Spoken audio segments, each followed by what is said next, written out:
Hi, everyone. Jeff and I are really excited to speak to you today about strong authentication alternatives to the Common Access Card and the personal identity verification cards that are currently approved for use by the US government.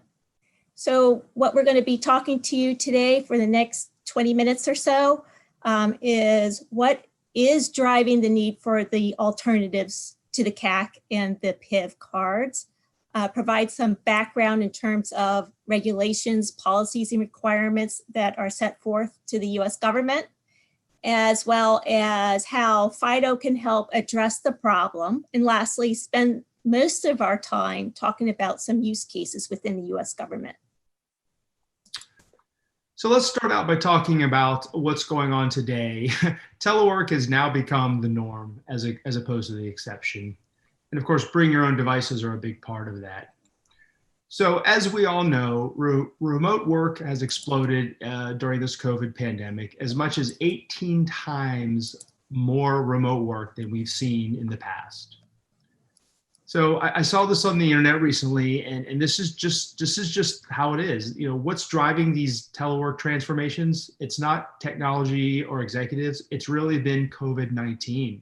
That has driven all of these changes this past 6 months. That brings up a whole new set of risks that we're not used to dealing with. You know, your data is now spread across many locations, on premise, in the cloud, multiple clouds, even on workstations of your employees in their home. And of course, the high complexity and cost of the PIV and CAC infrastructure for remote workers is becoming a major issue. How do you issue PIV and CAC cards to people who can't come into the office?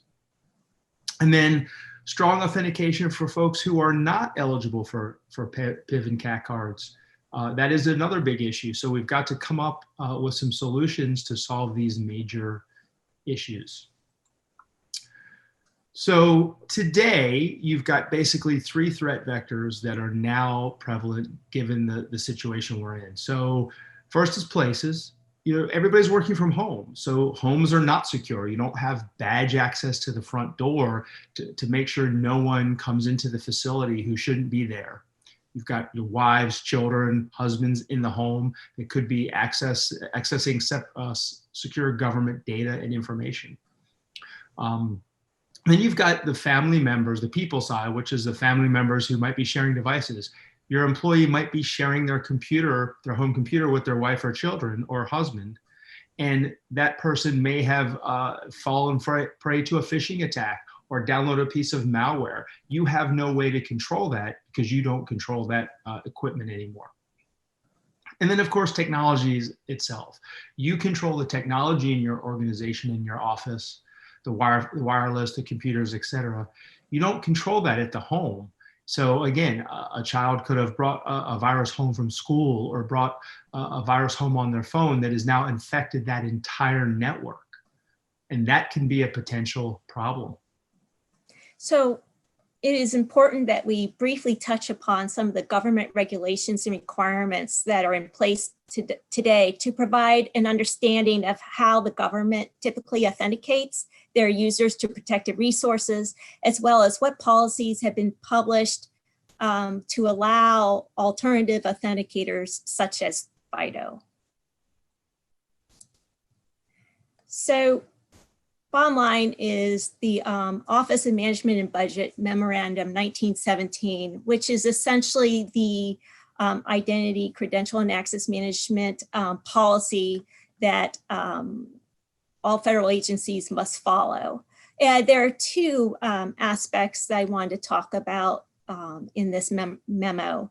One is that it essentially says you must use PKI-based authentication that's housed on a smart card using either the CAC or the PIV. Another item that says for those, because we are going to more of the mobile environment, you may use a derived PIV credential, which we'll talk about later, as something that is also permissible in 1917. The last item that is mentioned in 1917 is that federal agencies must follow the guidance and requirements set forth within NIST Special Pub 863 version 3, which are the digital identity guidelines. This 4-volume set provides a framework, if you will, for the digital identity for not only federal users, but others as well. So this 4-volume set, as I mentioned, talks about the digital identity.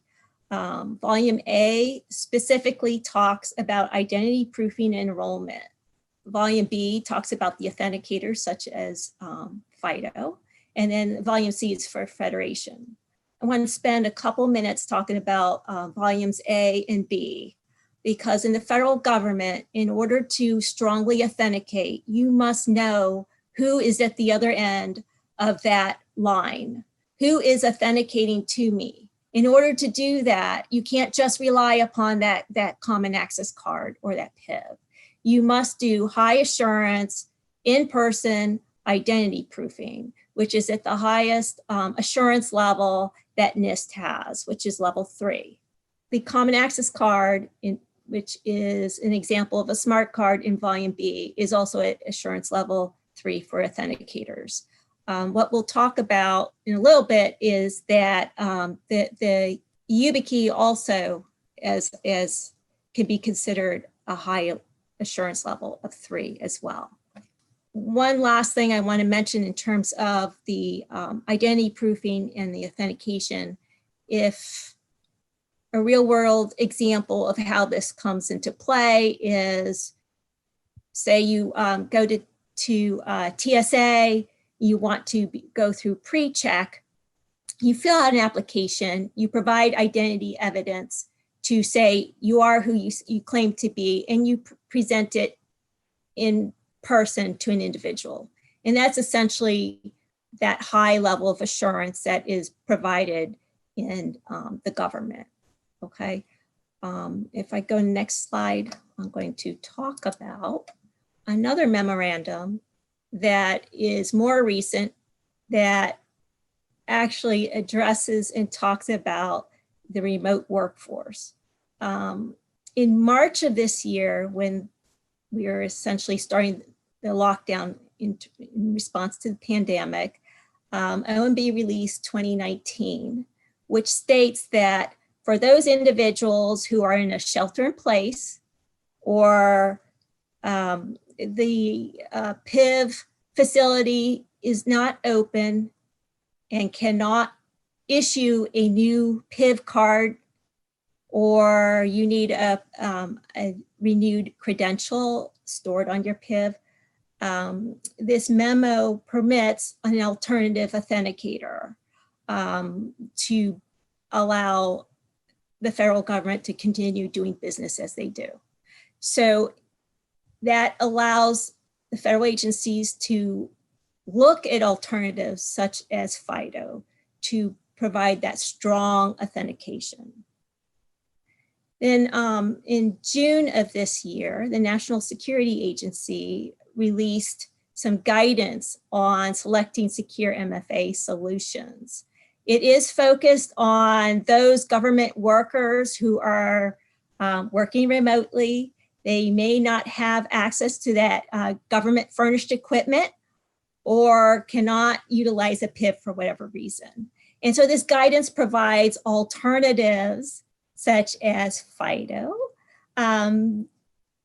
to those that want to leverage that guidance. So another memo that was released allows and specifies what approved alternatives to the CAC and PIV. So this is a case-by-case basis in terms of when federal agencies can use approved alternative authenticators. But this memo specifically calls out the YubiKey as approved for use for DoD systems. So most government agencies already understand this, but non-smart card or strong authentication credentials are very phishable. So OTP tokens like RSA, for example, username and password SMS, have some vulnerabilities that the government understands are a problem. Hence, they're using the smart card. Smart cards are great, but they also have some usability problems for the end users. And the new security keys, such as the YubiKey, using either smart card technology or the FIDO technology, are just much easier to use. They're a little bit more sturdy. They're less prone to breakage. And of course, they will fit on your lanyard. So this gives you that strong government required authentication in a form factor that's easier to use than the current smart card form factor. Today, the FIPS version of the YubiKey, which is the Series 4, was approved for use within the US government as one of the approved alternative authenticators. I just want to mention that the YubiKey 5, which is the current series that's out there commercially, is currently undergoing the FIPS certification.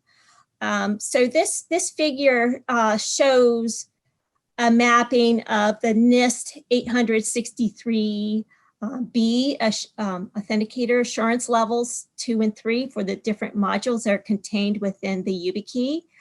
I just want to mention that the way to distinguish between assurance level 2 and assurance level 3 is whether or not it's a single factor crypto device, which is approved for AAL2, such as the FIDO2, or if you do such a PIN plus your FIDO, it's a multi-factor crypto device, which is deemed AAL3.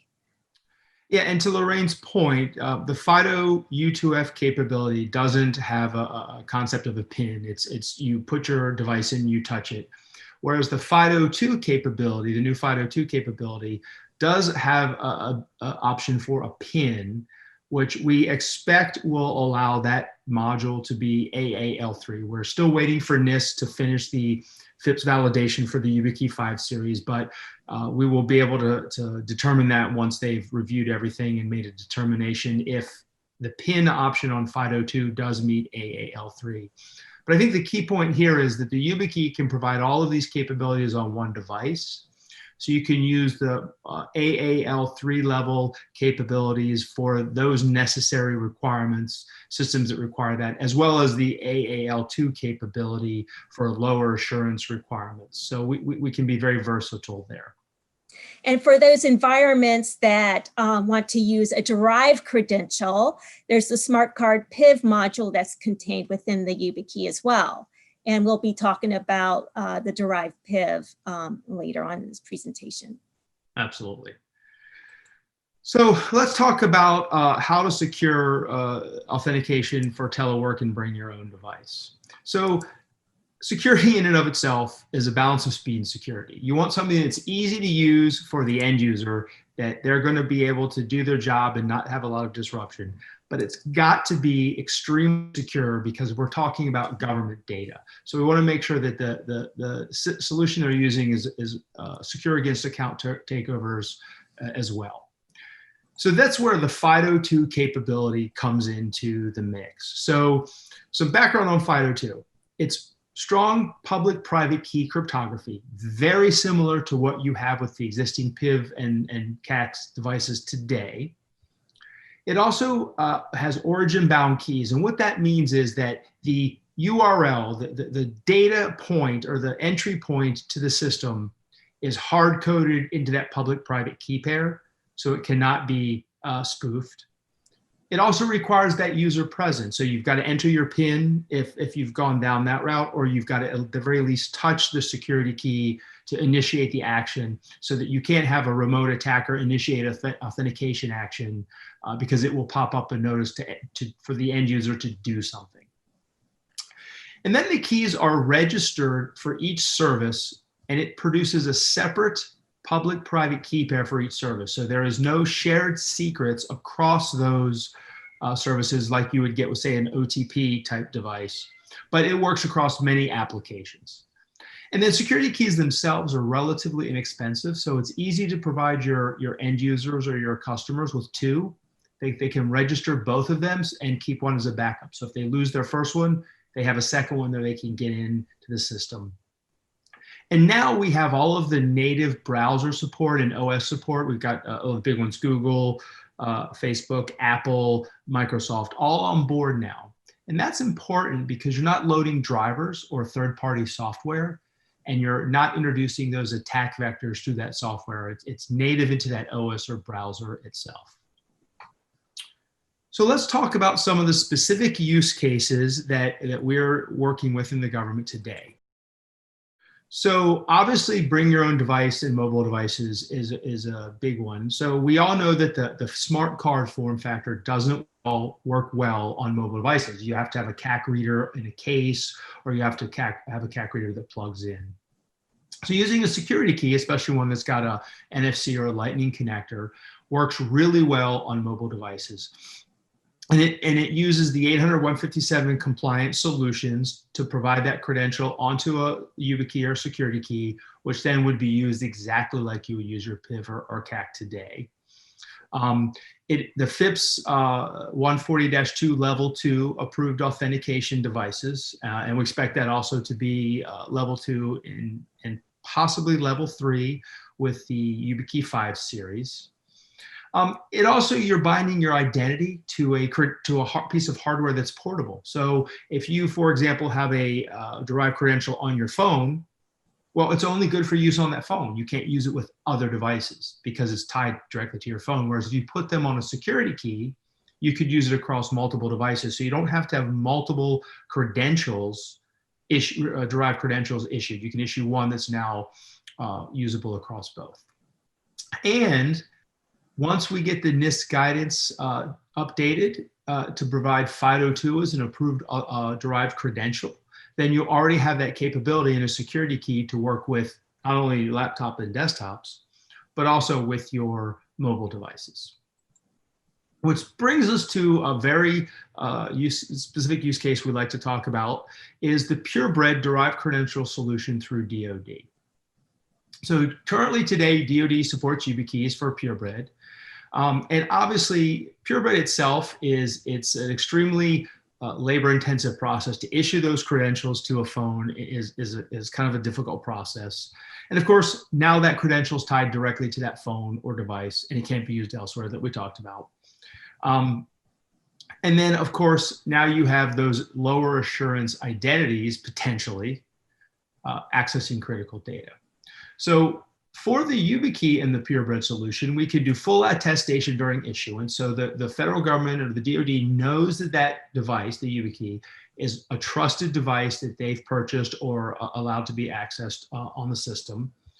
It issues that high assurance credential because it can actually be the identical credential to what is issued to a CAC today. And then we talk about the portable root of trust, where you're binding the authenticator to the device, the piece of hardware, not a computer or a mobile phone. So it can be used across many different devices as a root of trust. And of course, now this allows you to bring your own device, mobile devices. You don't have to be required to issue an expensive phone to each user. They have the capability for using their own devices. Another major use case we see a lot of is privileged access. Obviously, you've got your CAC or your PIV for your everyday usage. But now you need an alternate credential to use for when you need to access privileged capabilities because, say, you're a system administrator. PKI is a great solution for that. So maybe a separate PKI solution that can be used with the YubiKey. And of course, proprietary authenticators on classified networks are always difficult because now you're locked into a vendor. And of course, we all know how unsafe the OTP is unless your solutions, your hardware can only use OTP. But we can combine all those things onto one device, the YubiKey, and it makes a great solution for your privileged users. And then the last thing we want to talk about is the mobile solutions. So we've talked about them a lot during this presentation, but let's get down to the meat of it. So strong authentication on mobile devices is a challenge. It's been that way since the beginning.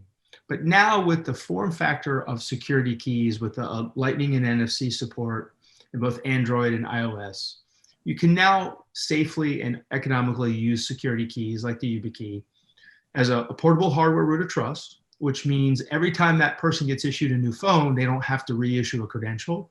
They take their security key, they authenticate to the phone using that to prove that it's a trusted device and it's tied to that user.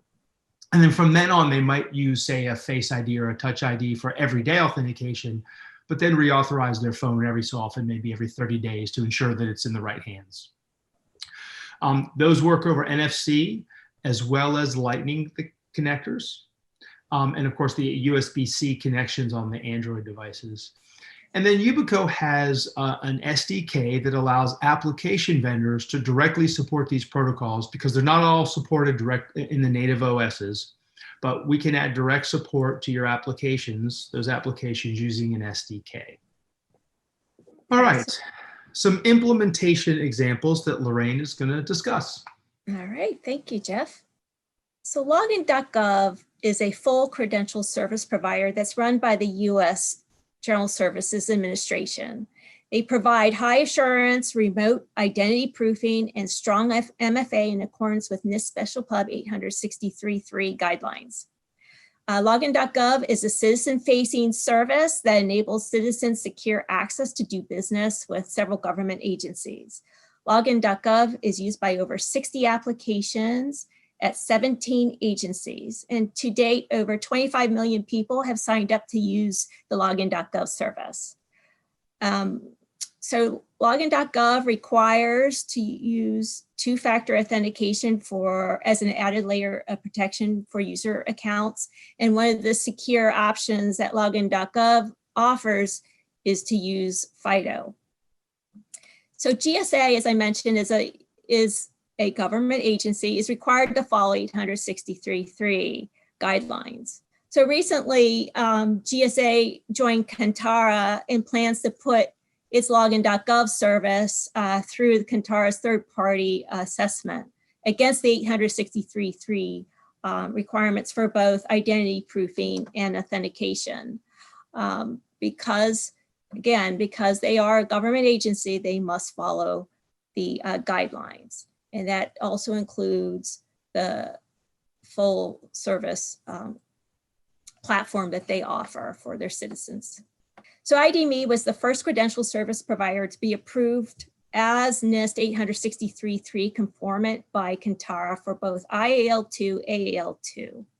ID.me offers both a high assurance IAL2 remote as well as a virtual in-person identity proofing experience for those citizens that want to use ID.me's services. In addition to that, they too also offer strong 2FA options such as FIDO for several federal state agencies as well as for citizens and veterans. The U.S. Department of Veterans Affairs was the first government agency to support FIDO U2F.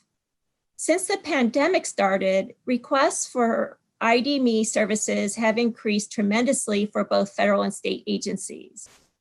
Not only that, but ID.me has seen a 111% increase in the number of ID.me users choosing a higher assurance FIDO U2F security key or a mobile YubiKey compared to what was used just last year in 2019. So this figure strongly illustrates a strong growth in the number of users who are enrolling and using high assurance authenticators such as FIDO. And two federal government internal use cases that we like to discuss. One is the Army's Enterprise Access Management Service called EAMS-A. So they came to Yubico a number of years ago because they had a struggle with individuals specifically doing training. And while they were in the office, great, they'd use their CAC and they'd authenticate it, and it's trusted. But when they were at home or when they were on their mobile device, they had to use username and password because that's all they could support. So they asked us to help them understand how FIDO could fit into this. And they chose to implement FIDO U2F for allowing DoD staff and enlisted folks to do their training on many different devices. So they integrated this capability with their the master identity directory for the Army and for EAMS-A. So now these individuals can use YubiKeys to authenticate. And of course, it's a lot easier, and a lot of the end users, the soldiers, are much happier that they don't have to remember these complex passwords, or they don't have to have CAC readers on their phones, etc. So that's been a successful pilot. We're waiting for that to go into a larger production, but it is working today. Another DoD implementation that we're talking with them on is they're doing a pilot, more of a prototype, for an identity, a DoD-wide identity provider and master identity record. So what that means is this will store all the identities for all of DoD, and any DoD service can then authenticate against that record and directory service.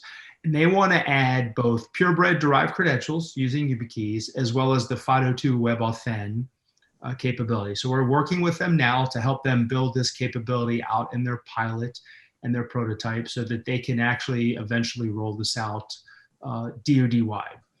And we are talking with a number of government agencies right now who are looking to move toward the FIDO2 capability. Obviously, they need to get the proper approvals within NIST documents and various requirements and guidelines. But a number of these agencies are looking to this both internally or their external citizen-facing applications. So I think we're going to see a groundswell of FIDO capability in the next few years. Lorrayne, any other comments? No, I think you covered it all. Thank you so much for attending, and we're here to answer any questions you have. Thank you very much. Thank you.